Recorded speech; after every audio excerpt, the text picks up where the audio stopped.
الكريم وآله وأصحابه الكرام وإلى أرواح والدينا ومعلمينا ومشايخنا ولجميع المسلمين والمسلمات والمؤمنين والمؤمنات وذوي الحقوق علينا أجمعين. الفاتحة. أعوذ بالله من الشيطان الرجيم. بسم الله الرحمن الرحيم. الحمد لله رب العالمين الرحمن الرحيم مالك يوم الدين. إياك نعبد وإياك نستعين. اهدنا الصراط المستقيم صراط الذين أنعمت عليهم غير المغضوب عليهم ولا الضالين.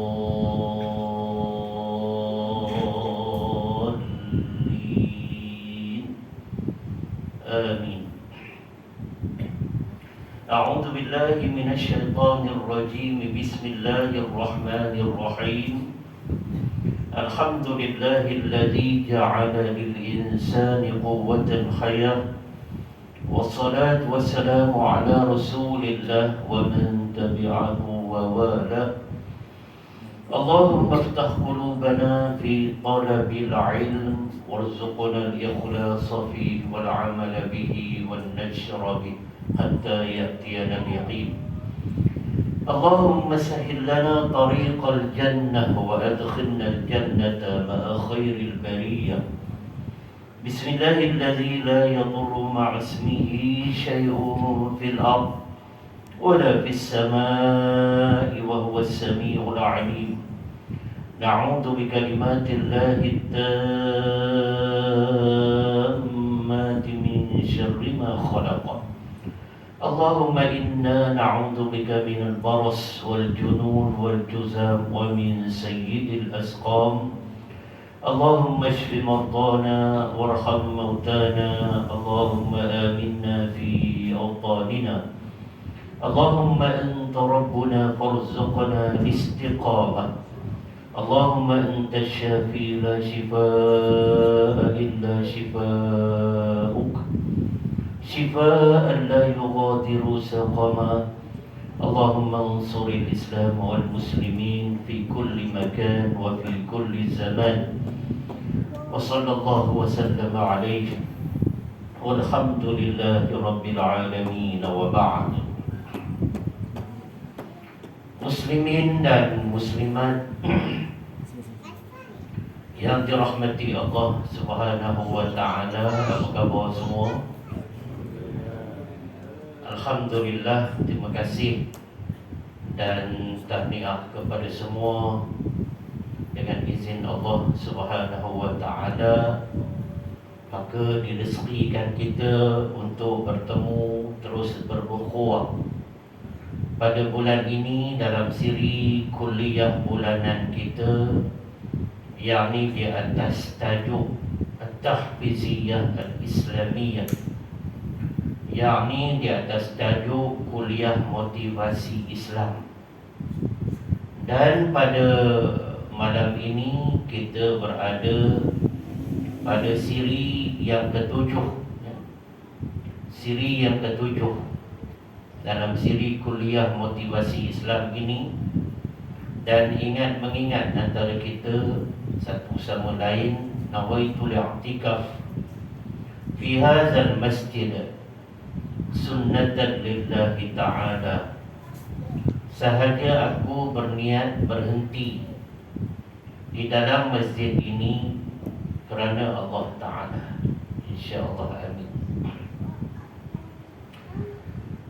Muslimin dan muslimat yang dirahmati Allah Subhanahu wa taala, sebagaimana di masjid-masjid dan di surau yang lain, khususnya kuliah-kuliah bulanan, tiap-tiap malam, hampir tiap-tiap malam saya berada di masjid dan surau di sekitar Lembah Kelang. Makna Lembah Kelang ini iaitulah Kelang, Shah Alam di bawah Petaling, Pulau Indah, ya. Kemudian di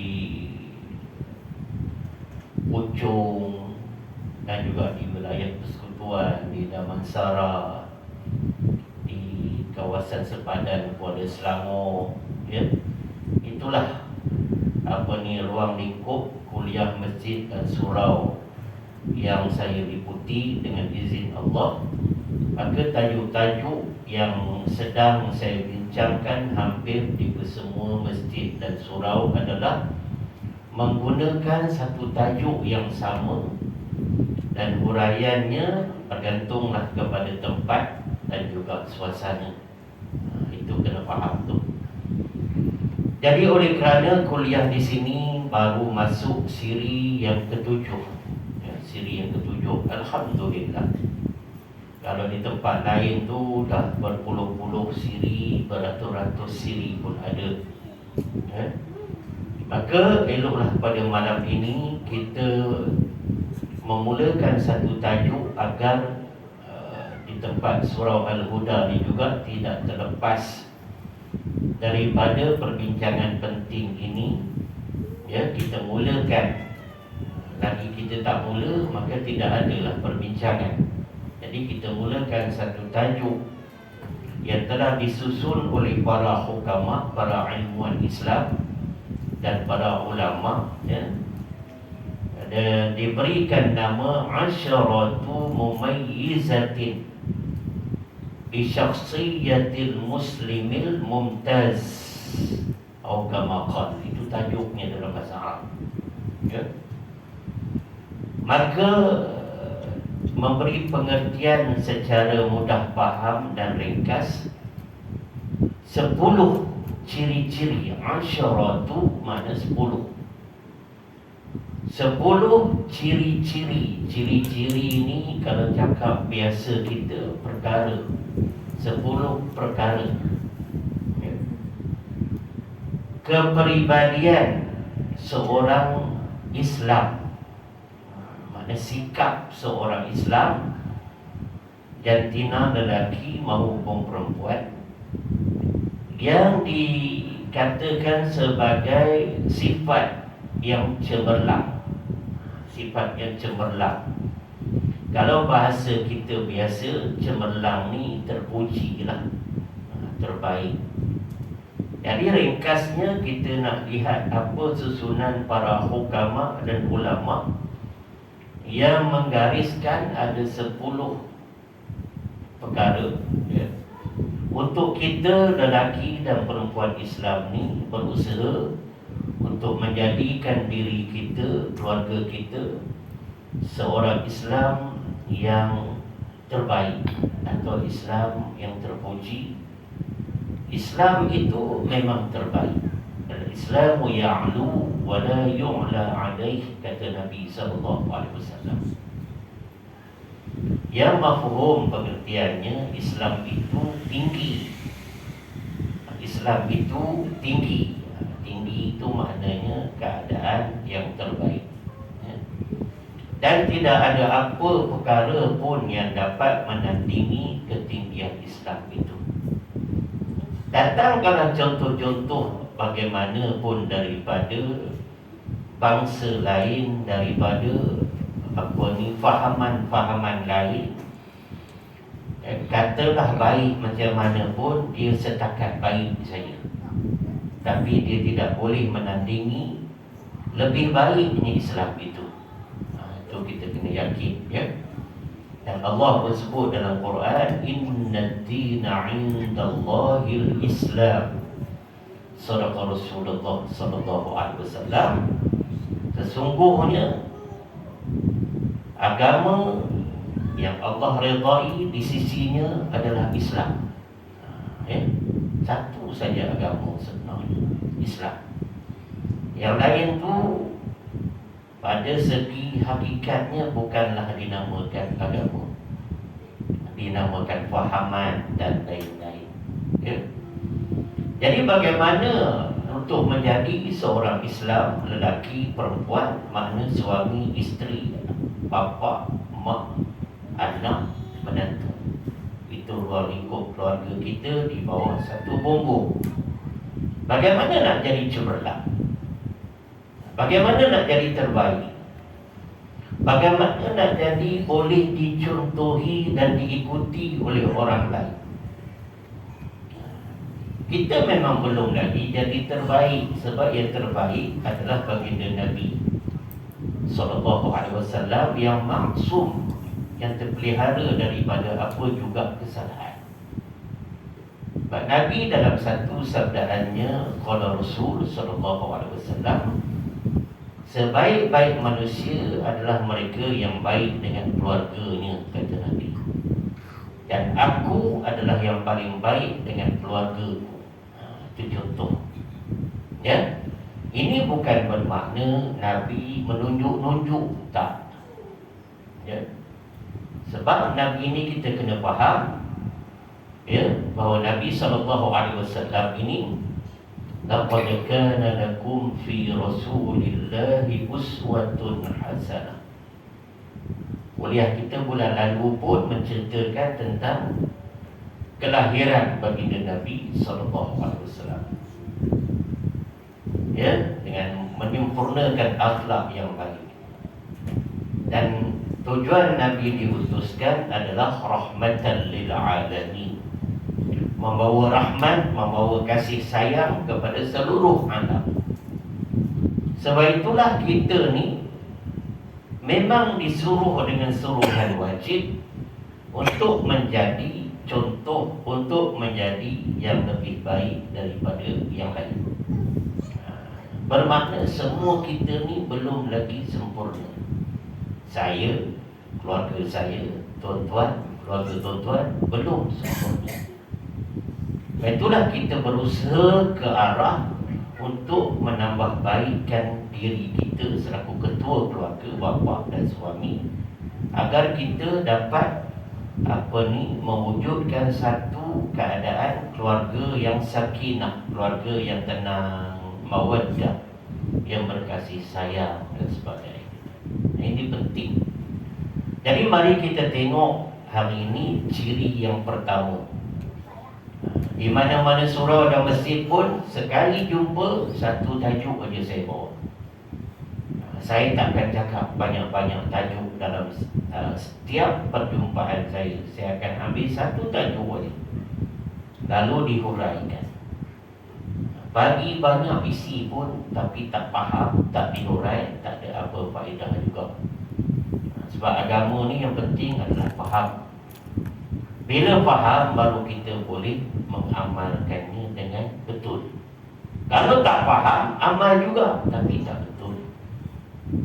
Orang yang hanya tahu baca Quran, baca juga, tapi sebab tak faham, tak betul bacaan Quran dia.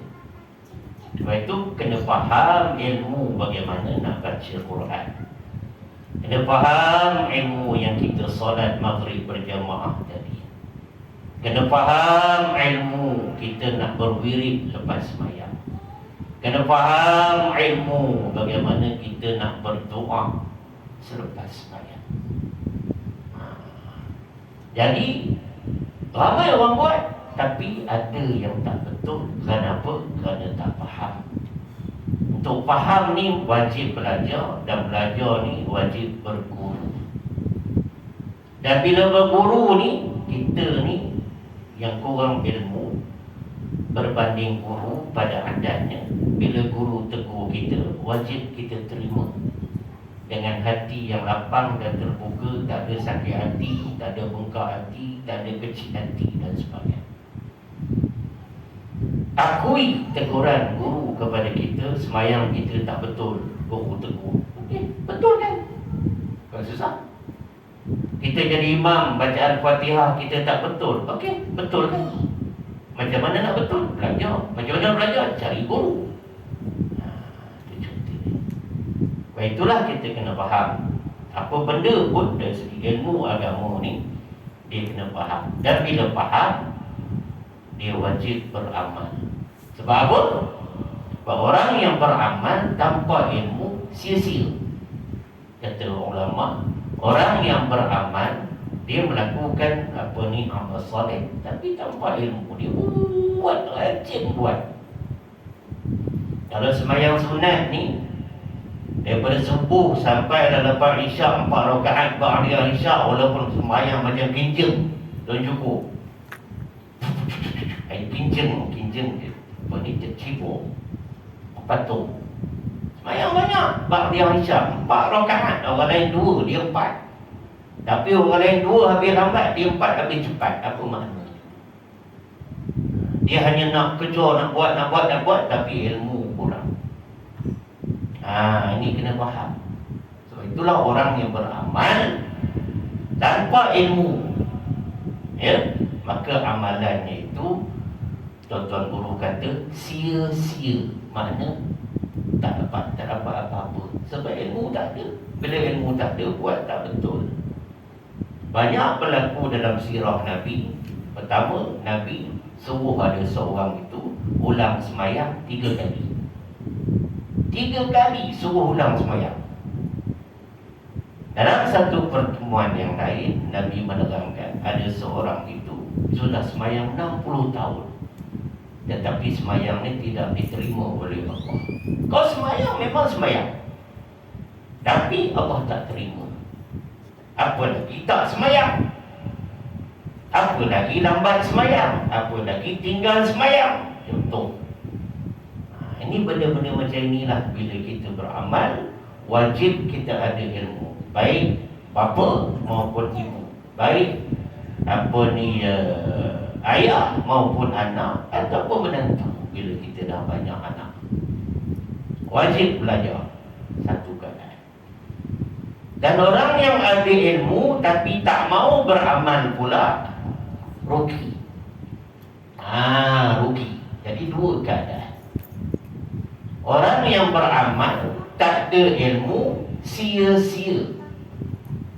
Macam tak buat penat saja. Tapi orang yang ada ilmu, cuma dia ni tak berapa rajin beramal, rugilah. Dia tak ada berdosa. Orang ada ilmu, dia tak ada beramal sangat, dia tak berdosa. Sebab ilmu dia cari. Berbanding orang yang rajin nak beramal, bila ada kuliah ilmu tak nak duduk. Orang macam ni, nombor 1 berdosa, nombor 2 amalannya tak ada memberi kesan apa-apa. Nak yang mana? Tentulah kita pilih nak jadi orang yang berilmu. Sebab orang berilmu ni, walaupun dia buat sikit, tapi betul, tepat, sunnah dan fiqahnya, ya, maka sikit itu pahala lebih besar daripada orang yang tak ada ilmu buat banyak. Itu nak kena faham baik-baik. Jadi banyak sangatlah disiplin ilmu. Baik itulah kita ni orang Islam disuruh wajib belajar ilmu fardu ain, tauhid, fiqh, tasawuf. Pagi tadi dalam rancangan Anda Muskil TV1 pukul 6. Dan cukup tengok. Petang tadi TV1. TV ada rumah tuan. TV ada rumah. Rumah ada TV. Tuan cukup. Ada rumah. Ada rumah. TV ada. Ada berapa? 4. Satu je. Boleh buka TV ni. Buka-buka. Boleh hidupkan TV ni. Tengok tak tadi rancangan Anda Muskil. Kita tengok benda lain. Tak boleh jangan marah tuan syukur ya. Tuan syukur ni tuan-tuan, contoh jemaah tuan-tuan yang nampaknya bolehlah diberikan kepujian. Sebab dah rajin belajar ya, bukan di surau ni aja, di beberapa tempat lagi tuan syukur ikut. Kuliah saya sampai ke Shah Alam beliau ikut. Jadi ini contoh yang baiklah. Semua orang buat silap, tuan syukur. Semua orang buat silap, cuma tak nak mengaku dia orang lain tu. Kalau nak tahu silap, baca tengok. Suruh tolak jadi imam tu. Kalau tahu langit tu tinggi rendah kan, suruh wirid tengok, baru tahu apa jadi. Inilah benda-benda tuan-tuan. Yang baik apa salah kita puji dan kita contohi, tak salah. Jadi nak ceritakan cerita apa ni Anda Muskil petang tadi. Ibu-ibu tengoklah. Boleh menyandor je ibu tu. Sedap betul menyandor kat dinding kan. belakang ya. Tak apalah. Tengok tak ada muskil dari ibu-ibu. Ni ibu-ibu semua kan nenek-nenek. Mbah-mbah wedok. Tak apalah. Saya tanya, saya jawablah. Ya. Ada muskil petang tadi menceritakan tentang kewajipan mempelajari ilmu tasawuf. Ilmu tasawuf. Bagus. Dipanggil seorang pegawai agama daripada Jabatan Agama Islam Negeri Sembilan untuk menceritakan tentang tasawuf itu hukumnya belajar macam mana dan bagaimanakah pengagihan ilmu tasawuf itu. Walaupun lebih kurang 1 jam, tetapi pengisiannya agak padat. Memang bagus ya. Kenapa saya kata bagus? Sebab saya pun mengajar tasawuf juga. Jadi apa yang dia cakap itu dengan apa yang saya dah ajar selama ni, tak ada silap dan tak ada lari ni. Tak ada selisihnya pun. Cuma dia cara pendekatan dia, saya pendekatan saya. Tapi ilmunya masih di bawah payungan Ahlus Sunnah wal Jamaah. Itu nak faham. Baik, kita masuk tajuk malam ini lah. Tuan cukup ya. Kita masuk. Apa dia 10 ciri yang pertama kita nak bincang pada malam ini? Untuk menjadi seorang Islam, lelaki dan perempuan yang mempunyai sikap atau kepribadian atau syakhsiyah atau jati diri atau perangai, ini senang cakap, yang terpuji, yang boleh dicontohi. Yang pertama disebutkan sebagai al-aqidatus salimah. Yang pertama, al-aqidatus salimah. Akidah yang selamat. Nombor 1. Untuk menjadi seorang bapa, seorang ibu, seorang suami, seorang isteri, seorang anak, seorang menantu, seorang cucu, seorang adik-beradik, ipar biras dan lain-lain, yang cemerlang hendaklah diusahakan dan dipastikan akidah kita ni as-salimah, selamat. Kenapa para hukama dan ulama sebut akidah selamat?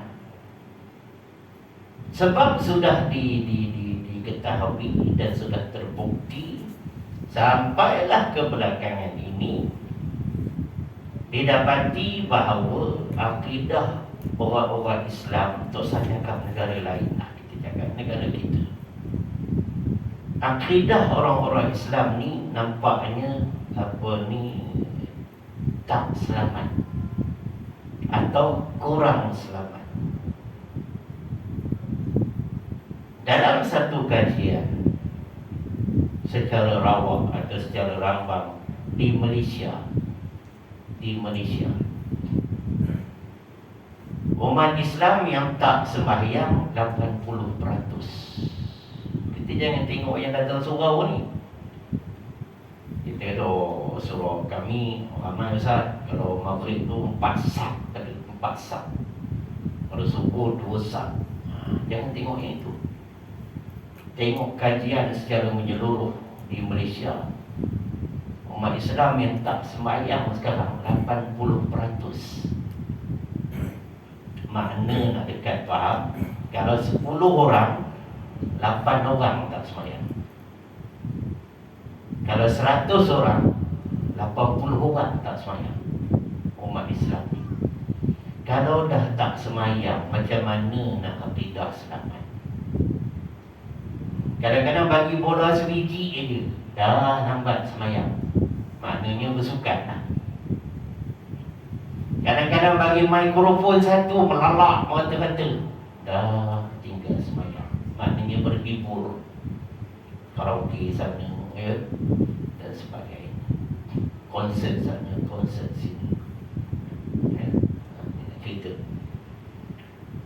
Dan kita tengok kebelakangan ini pula, semua orang tahu ya, di media-media perdana, di televisyen, di radio. Surat khabar pun mana tak berapa baca sekarang. Surat khabar pun mahal, ya. Tapi dapatlah berita. Sampai yang terkini ni, maknanya akidah orang Islam tergugat.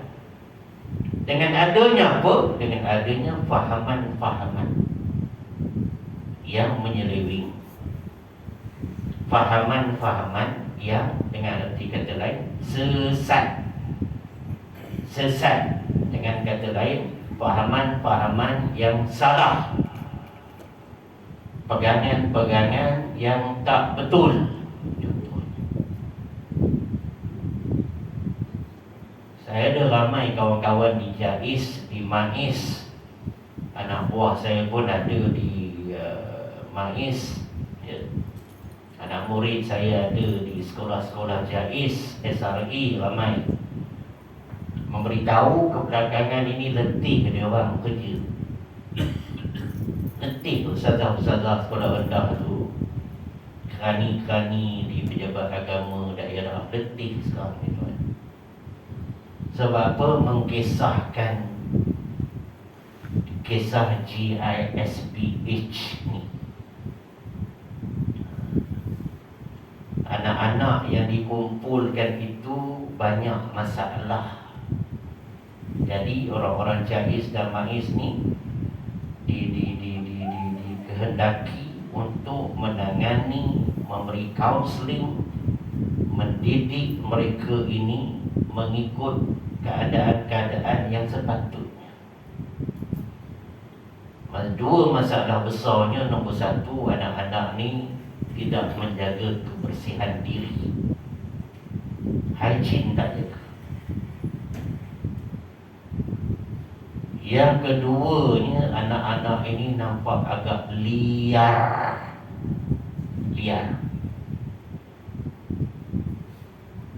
Ada satu lagi yang ketiga, anak-anak ni ada di antaranya tak tahu siapa mak bapak. Kes GISBH ni. Itu bab anak-anak, belum bab pekerja-pekerja mereka, ya. Sampai melibatkan pihak berkuasa, sampai melibatkan Jabatan Agama mengeluarkan fatwa semasa untuk negeri-negeri bahawa pegangan GISBH adalah salah. Tuan-tuan, memanglah ini memalukan orang Islam. Kita malu sebenarnya, ya, kita malu. Tapi nak buat macam mana? Wajib ditangani secara besar-besaran sebab ia melibatkan akidah. Akidah ni pegangan, ya. Jadi kalau kita tengok rancangan anda Muskil petang tadi, maka diceritakanlah, ya, bahawa akidah yang kita pegang ni adalah akidah Ahlus Sunnah wal Jamaah. Kalau tuan-tuan tanyalah yang mengeteh dekat warung-warung tu, western ke tom yum ke, ya, panggil dia orang, tanya dia Ahlus Sunnah wal Jamaah apa, saya rasa hilang mati hitam tercukup, jadi hantu, jumpa mata putih dia. Mati hitam bagaimana? Cari jawab tak jumpa. Apa Ahlus Sunnah wal Jamaah? Hantu kan mata putih dalam TV. Tanya Ahlus Sunnah wal Jamaah tak boleh jawab. Confirm punya, walaupun dah balik Mekah, minta ampun, minta maaf. Tanya Ahlus Sunnah wal Jamaah apa? Semayang memang semayang, tapi Ahlus Sunnah wal Jamaah kalau tak tahu berat. Di bawah Ahlus Sunnah wal Jamaah apa dia? Ini diterangkan secara ringkas petang tadi. Baik, kita hormat azan, insya-Allah. Silakan. Bismillahirrahmanirrahim. Kita sambung sedikit lagi tuan-tuan pada adat masa. Jadi bila bercakap tentang akidah ni, kita kena faham dia juga dipanggil ilmu tauhid atau ilmu kalam atau ilmu usul. Sama je. Ya. Pegangan macam mana? Benda pegang ni benda penting tuan. Pegang ni benda penting. Anak-anak kecil kita pegang tangan dia, kita runtun dia, kita bimbing dia. Orang yang cacat penglihatan pun walaupun dia ada tongkat stainless steel putih yang boleh lipat, dia nak lintas jalan, kita pegang dia juga. Orang yang duduk wheelchair pun kita pegang dia juga. Warga-warga emas pun kita pegang dia juga. Orang-orang OKU kita pegang. Pegang tu nak menunjukkan satu, di sana ada unsur selamat, di sana ada unsur cakna ambil berat, di sana ada unsur agar berada di landasan yang betul, tidak tergelincir tadi. Itu pegang. Imam Syafi'i juga pernah menyatakan, kalau kamu berjumpa seorang teman yang mengajak kamu untuk mendekatkan diri pada Allah, yang selalu menasihati kamu yang menasihati kamu. Imam Hasan Al-Basri pun sama. Kamu jumpa kawan yang boleh mengajak kamu dekat, nanti kata lain, dekat pada agama, maka kamu pegang tangan dia, jangan kamu lepas.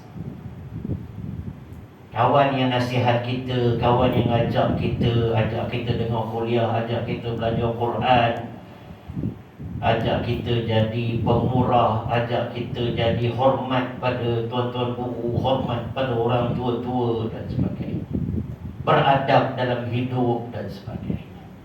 Kamu pegang orang ini, kata Hasan Al-Basri.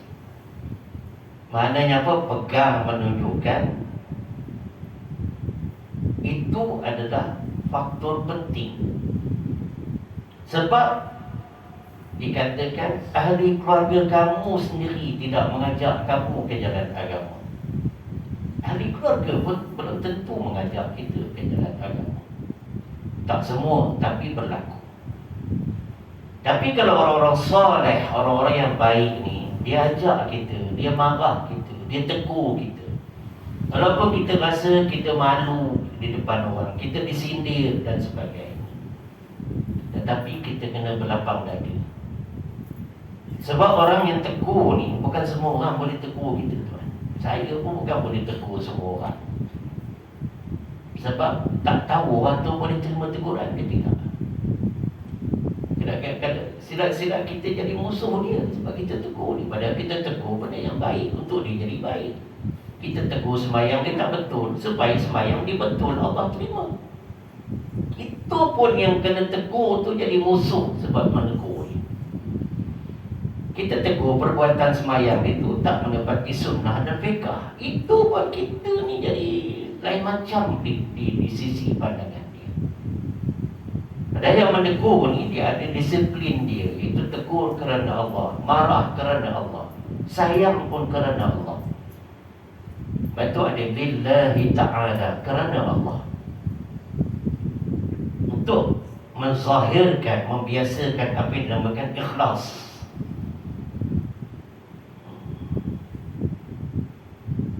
Kan bila ditanya dalam satu pertemuan di zaman baginda Nabi SAW,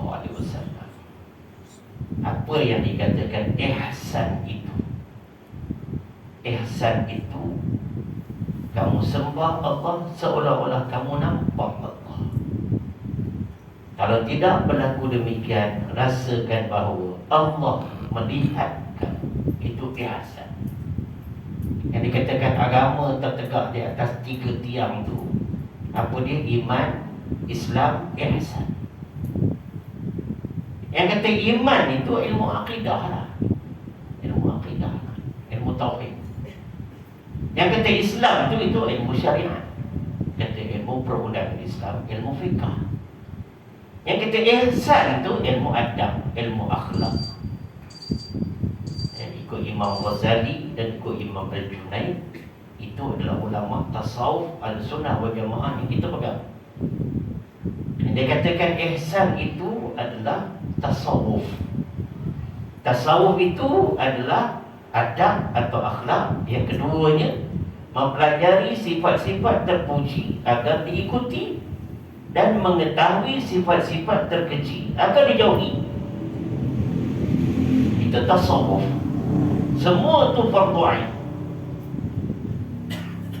Jadi muslimin dan muslimat yang dirahmati Allah Subhanahu wa taala, itu yang kita kena faham apa yang dikatakan aqidah.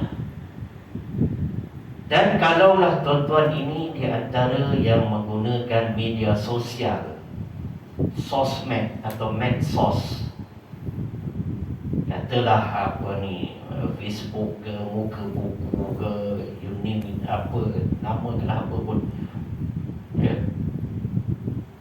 Google ke, YouTube ke, IG ke, apa jugalah, tapi guna ikut jalan yang betul. Kalau kita ikuti perkembangan tuan-tuan guru, ulama-ulama, asatizah di peringkat negara kita, sebab menggunakan bahasa Melayu, kalau saya akan menerobos ke luar negara, nak dengar orang Arab apa dia memberi penekanan tentang apa ni keadaan dunia semasa dan ancaman kepada akidah umat Islam sedunia, sejagat. Maka ramai ulama-ulama menyeru balik kepada umat Islam agar mempelajari, mendekati, mengetahui, memahami, cari masa, cari guru. Belajarlah balik pada asas ilmu tauhid itu. Ya, zaman Nabi tak ada ilmu tauhid secara teori. Itu kurun keempat. Tapi zaman Nabi ini adalah zaman praktikal. Ma'rifatullah, kenal Allah.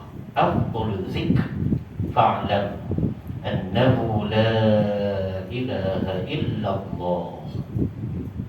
Bila dihempak dengan batu yang besar di tengah padang pasir yang panas, agar tidak mentauhidkan Allah, bila kata kamu boleh seksa tubuh badanku, tapi bukan imanku, kata Bilal. Keturunan Ethiopia ataupun Habasyah, benua Afrika. Apa kata Bilal? Ahadun ahad. Itu tauhid itu. Tuhan yang satu. Tauhid ni maknanya menyatukan, mengesakan Allah itu. Mestilah kenal Allah, supaya kita tidak mensyirikkan Allah dengan mentuhankan benda lain. Kadang-kadang harta jadi Tuhan, kadang-kadang kerja jadi Tuhan. Lepas tu orang Melayu kita sebut hamba harta. Tengok, itu tawud. Hamba kerja, cari duit habis-habis. Sampai lupa nak cari masjid surau dan lupa nak cari majlis ilmu agama. Lu cari duit. Bukan salah cari duit, tapi siapa yang bagi duit? Bukan Allah. Tapi kamu tak kenal Allah. Kamu nak pergi umrah, dengar je ada orang nak pergi umrah, duit pun baru dapat 55 EPF, bawa satu keluarga pergi umrah.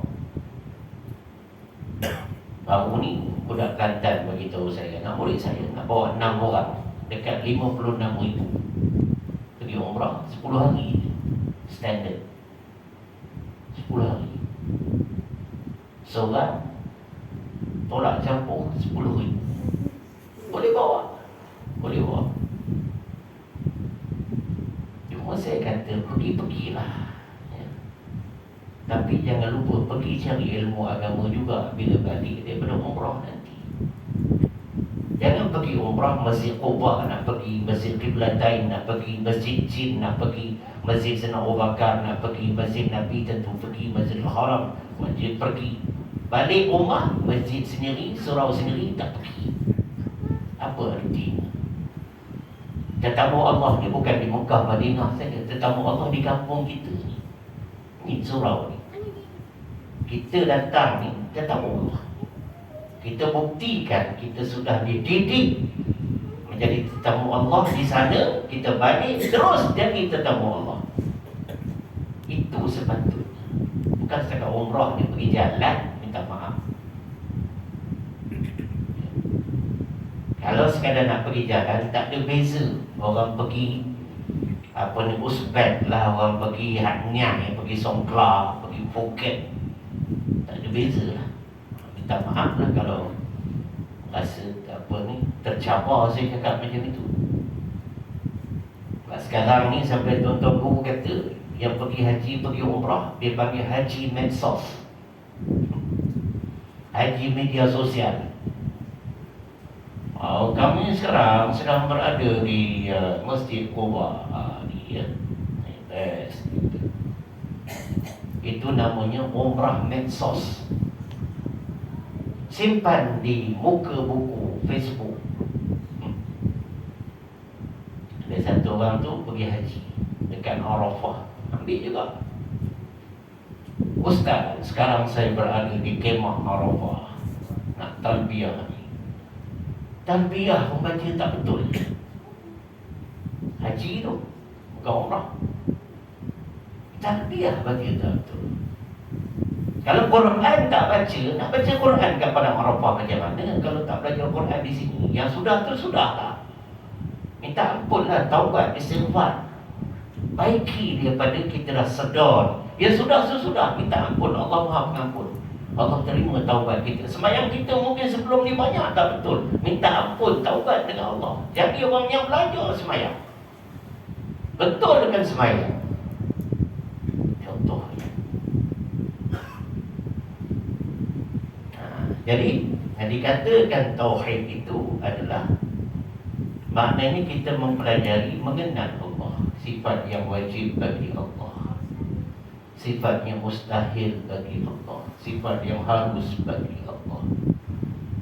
Apa faedahnya mempelajari sifat yang wajib bagi Allah? Apa faedahnya mempelajari sifat yang mustahil bagi Allah? Apa faedahnya mempelajari sifat yang harus bagi Allah? Kena tahu. Walaupun secara ringkas, lebih baik lagi secara mendalam. Jadi maknanya tuan-tuan, bila kita belajar itu basic yang terkandung dalam kalimah la ilaha illallah, kalimah isbat dan nafi itu, kita tahu apa ada di bawah la ilaha illallah. Itu belajar ilmu tauhid namanya. Tak susah mana tuan-tuan.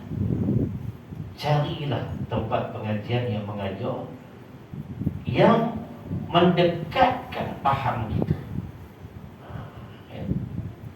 memahami, mengenal Allah Subhanahu wa ta'ala.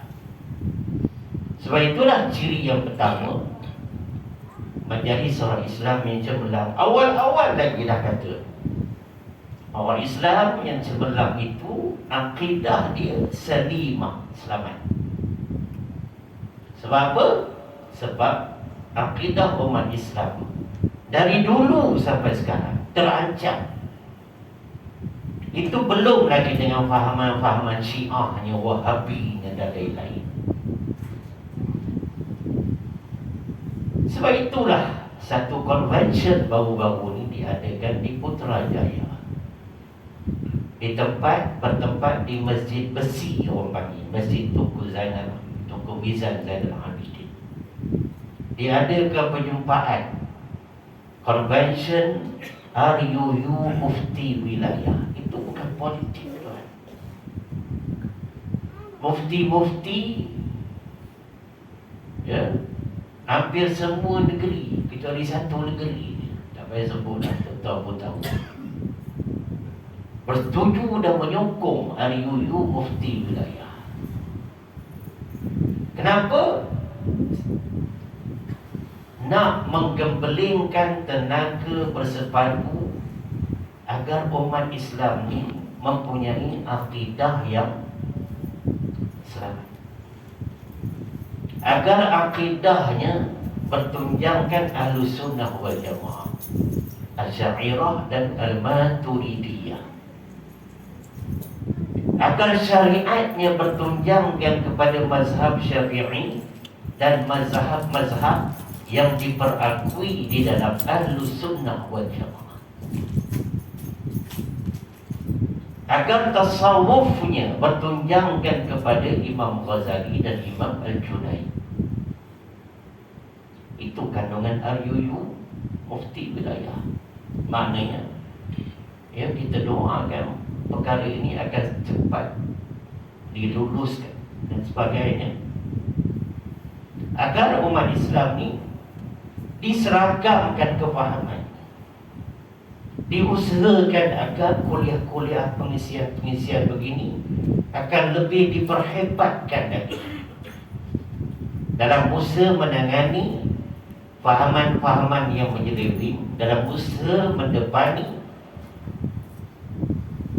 pegangan-pegangan ataupun pendapat-pendapat yang sering nak menyerang akidah umat Islam. Itu tujuan dia sebenarnya. Faham betul-betul agama kita dan tunjangnya adalah akidah. Itu penting, tuan-tuan. Jangan pandang mudah benda tu. Jangan pandang mudah. Ya.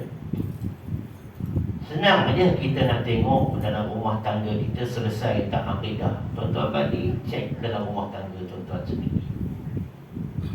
Saya cek dalam rumah tangga saya. Berapa kitab akidah ada dalam rumah tuan-tuan?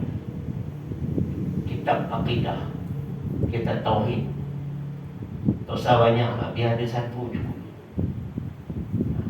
Ada tak dalam rumah tangga kita ni satu almari khas yang elok, simpan dalam almari itu kitab-kitab agama tingkat atas bermula dengan ilmu fardhu ain, tauhid, fiqh, tasawuf, Al-Quran, dengan ilmu-ilmu yang lain lagi, sirahnya, tafsirnya, hadisnya dan lain-lain. Kalau tak ada, usahakan. Gaji pun dekat nak keluar di Bali ni. Pencen pun, yalah, mana ada gaji besar dah pencen. Pencen pun dekat nak keluar. Pencen pun tak ada ustaz, kerja swasta, takkan tak menyimpan. Kita selalu bila orang suruh beli benda-benda agama ni, ada je alasan. Cuba kalau suruh beli benda yang kita suka, beli rokok, tak payah pun nak lawan-lawan, tiap-tiap malam keluar duit beli rokok. Jangan marah. Rokok pun tak boleh tinggal. Macam mana cerita? Nak cerita akidah. Anak-anak perempuan kita pun ada lagi tak pakai tudung. Yang free hair ramai lagi, yang colour rambut ramai lagi. Tengok bila kondangan.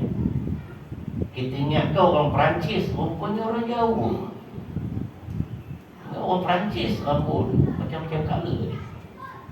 Tengok-tengok loh, kau Johor, kau Melayu. Allah, kita cek di rumah kita, ada tak kitab akidah? Kalau tak ada, belilah tuan-tuan. Ikat perut sikit, pergi kedai buku, Shopee pun ada jual. Tapi nak beli buku-buku Shopee di kedai buku, kena tahu ilmu membeli buku. Sebab penyerang-penyerang akidah Islam ni melalui buku pun ada. Kita kena kenal siapakah penyusun, pengarang buku tersebut. Kena kenal nama dia tu, kita kena tahu. Jangan main beli tengok buku cantik je. Dan nak kenal tu, sebab itu kita kena ada guru yang akan membimbing kita. Itu cerita dia. Biar ada, jangan dalam rumah kita tak ada buku-buku akidah, buku agama. Jangan tak ada tuan. Ya. Itu contoh yang paling mudah. Dia mesti dengan adanya sumber bacaan kita dalam rumah tangga kita. Biar ada. Ya. Sebab almari kat rumah tu dah banyak benda-benda lain dah. Betul tak dalam syukur? Ada almari dengan mangkuk, betul tak? Ada almari apa lagi tu cukup?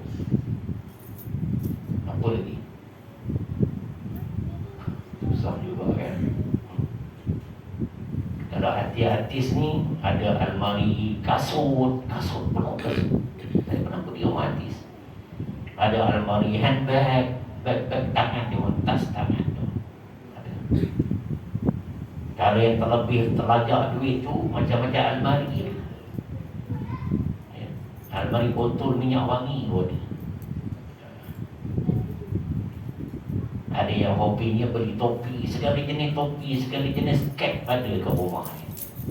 Itulah yang dilap, yang ditiupnya. Cek pokok agama tak apa nak ada. Benda-benda macam ni kita kena ubah gaya hidup kita. Ya, kena ubah. Jadi tuan-tuan muslimin muslimat, itulah ciri pertama malam ini. Contoh-contoh yang saya bawa itu adalah contoh yang dekat dengan kita. Kalau tak dekat dengan kita pun, dengan masyarakat kita. Ya. Jadi untuk menjadi seorang Islam dengan kepribadian yang cemerlang yang pertama, ingat pada malam ini, mestilah diusahakan agar pegangan hidup kita dari segi keagamaan, iaitu akidah, mesti dipastikan selamat. Jangan sampai mensyirikkan Allah, jangan sampai membuat banyak benda-benda khurafat dan lain-lain. Ya. Baik, sebagaimana biasa, bahagian kedua doa kita pada malam ini kita lihat di papan putih sana. Ya, ikut saya baca dulu doa ni, kemudian saya huraikan, insya-Allah. Ya, tadahkan tangan dan ikut saya baca untuk ambil ijazah doa ni. Bismillahirrahmanirrahim. Ikut semua. Allahumma inni as'aluka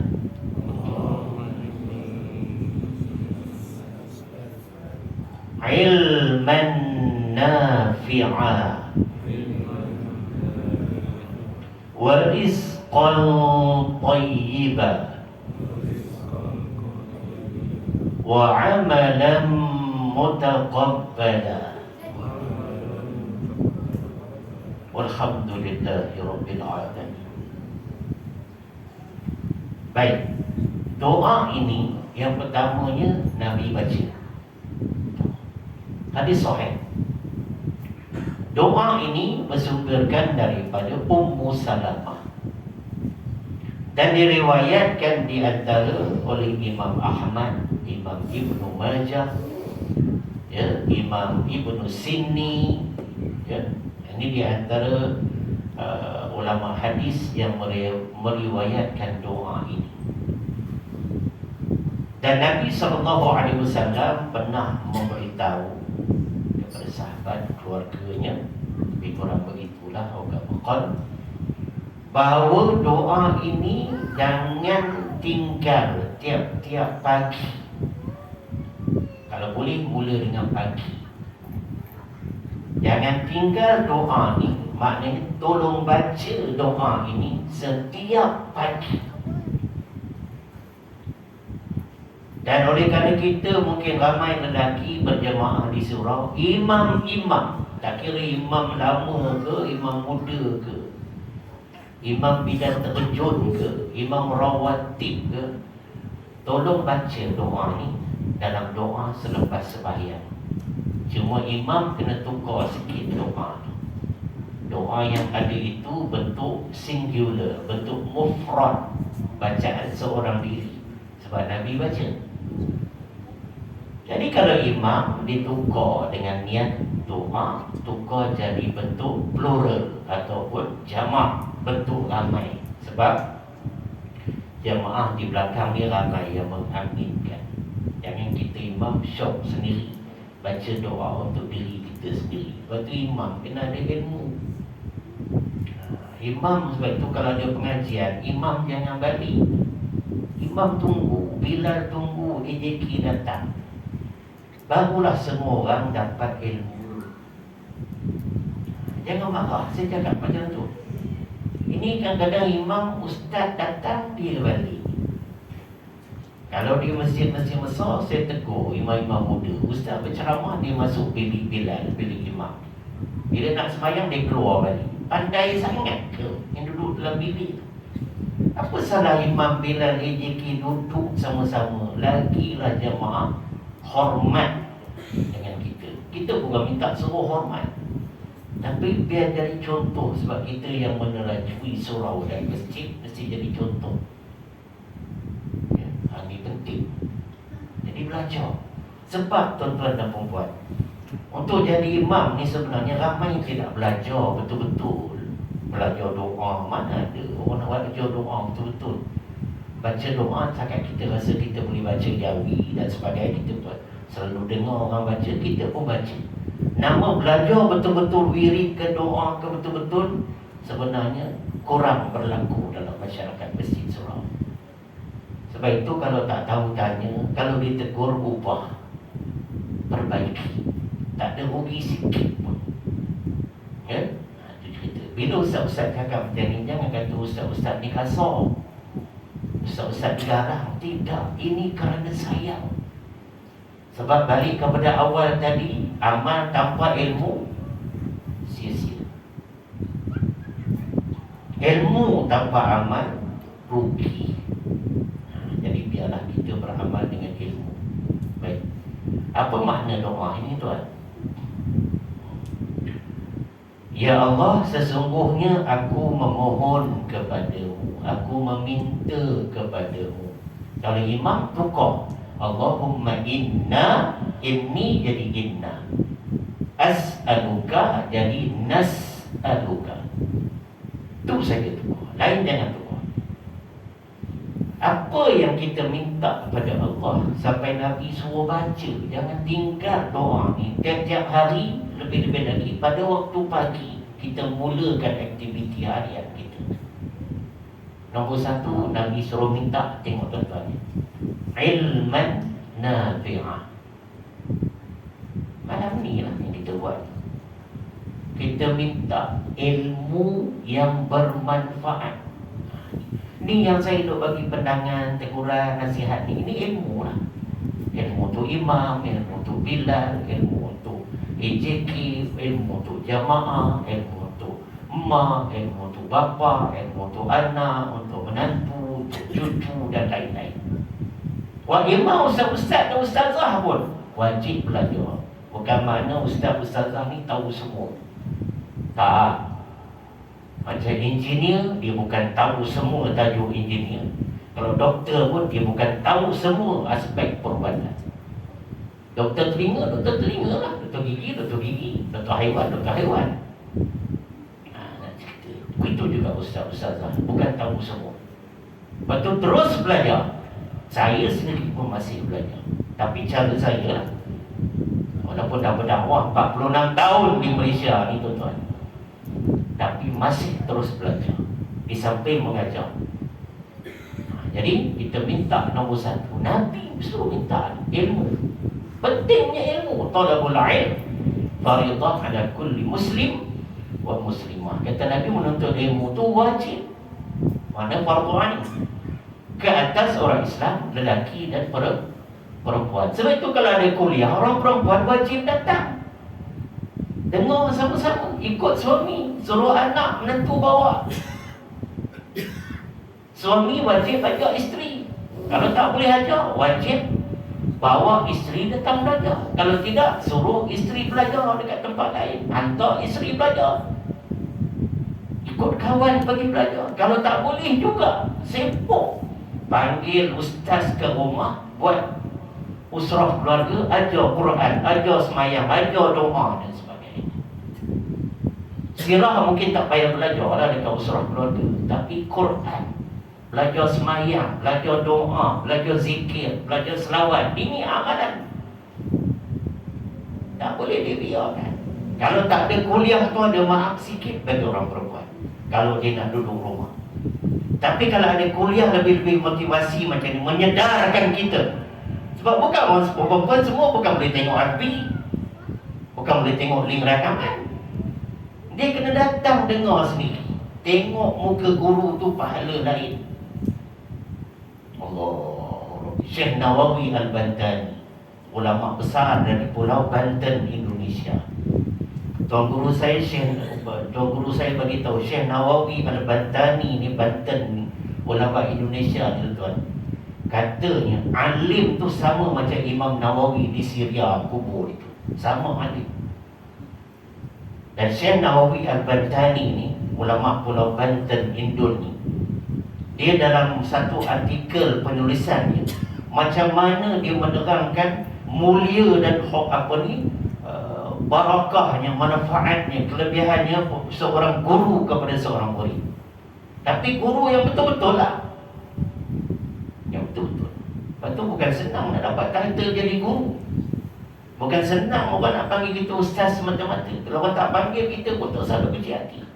Banyak ilmu lagi kita belum layak dipanggil ustaz. Maknanya terus belajar. Gelaran itu tak penting. Tak penting. Jadi tuan-tuan yang dirahmati Allah, Nabi suruh minta ilmu. Yang kedua, warizqan thayyibah. Ini memang orang kita cari duit. Dan ya Allah, kami memohon kepadamu rezeki yang baik. Ini alhamdulillah. Alhamdulillah, cari rezeki. Tapi jangan lupa cari ilmu, sebab cari ilmu tu nombor satu. Yang ketiga, wa amalan mutaqabbalan. Dan kami mohon padamu amalan yang diterima. Kalau ilmu tak ada, macam mana amalan tak diterima? Macam saya sebut di awal tadi, amal tanpa ilmu ditolak, sia-sia. Ilmu tanpa amal rugi. Itulah kita tengok, bermula Nabi minta ilmu, penutup Nabi minta amal diterima. Untuk amal diterima mesti ada ilmu. Untuk dapat ilmu mesti belajar. Untuk belajar mesti berguru. Aduh, nak faham doa ni, nak faham. Itu bila kita baca doa ni, imam bila baca doa ni, saya minta tolonglah imam baca doa tu baca betul-betul lah. Jangan dok baca laju-laju sangat. Nak ke mana baca doa laju-laju ni? Baca slow-slow, supaya orang nak mengamin ke pun dapat penghayatan tu. Tak susah mana. Janji belajar. Ajaznakum, saya ijazahkan doa ni pada tuan-tuan, untuk tuan-tuan amal, sebarkan, ambil gambar, share pada keluarga, pada grup kampung, grup surau, ceritakan pada mereka. Mereka beramal. Antara asbab tuan-tuan yang memberi, tuan-tuan juga dapat pahala. Jadi amal ilmu yang dikatakan sebagai jariah. Okey, jawablah tuan-tuan semua, perempuan semua, penonton semua. Qabil tu ijazah. Apa mana? Kami terima ijazah tersebut. Ilmu tadi, doa tu semua kami terima, ya Allah. Itu adab orang belajar ilmu. Sekian, ampun maaf pada malam 19 Rabiul Akhir ini, pada siri halaqah yang ke-7 ini, kita bertemu untuk membincangkan bermula tajuk baru 10 ciri-ciri orang Islam dengan kepribadian yang cemerlang. Terus ikuti, ada 9 lagi ciri untuk menjadi orang Islam yang cemerlang. Yang baik daripada Allah, silap nama saya sendiri. Wabillahi taufiq wal hidayah. Wassalamualaikum warahmatullahi wabarakatuh. A'udzu billahi minasyaitonir rajim. Bismillahirrahmanirrahim. Allahumma arhamna bil Qur'anil Karim waj'alhu lana imaman wa nuran wa hudan wa rahmah. Allahumma zakkirna minhu ma nasina wa 'allimna minhu ma jahilna warzuqna tilawatahu ana al-lail wa atraf an-nahar waj'alhu lana hujjatan ya rabbal alamin. اللهم فقهنا في الدين وعلمنا التأويل واهدنا صراطك المستقيم وصلى الله وسلم عليه والحمد لله رب العالمين. تسبيح كفارة. سبحان الله وبحمده سبحانك اللهم وبحمدك أشهد أن لا إله إلا أنت أستغفرك وأتوب إليك. سورة العصر. بسم الله الرحمن الرحيم. والعصر إن الإنسان لفي خسر إلا إلا الذين آمنوا وعملوا الصالحات وتواصوا بالحق وتواصوا بالصبر. Sadaqallahul azim. Wallahu a'lam. Terima kasih.